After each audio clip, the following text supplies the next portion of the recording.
মাওলানা শাহরিয়ার ফারিস আছে, 5টি দোয়া পড়বেন।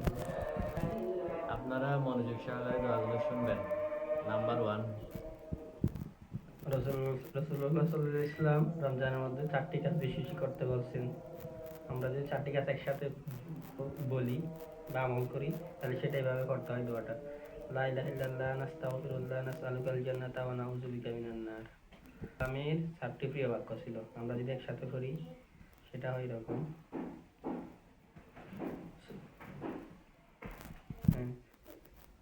রসুলামের 4টি প্রিয় বাক্য হলো সুবহানাল্লাহ, আলহামদুলিল্লাহ, ওয়ালা ইলাহা ইল্লাল্লাহ, আল্লাহু আকবার। সুবহানাল্লাহি ওয়ালহামদুলিল্লাহি ওয়ালা ইলাহা ইল্লাল্লাহ, আল্লাহু আকবার।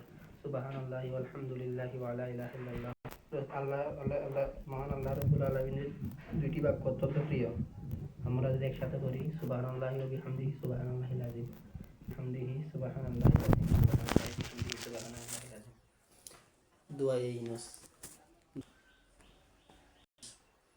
হযরত ইউনূস আলাইহিস সালাম মাছের পেটে 40 দিন পর্যন্ত এই দোয়াটির মাধ্যমে আল্লাহর কাছে ক্ষমা চেয়ে বেঁচে রেখেছিলেন। দোয়াটি হলো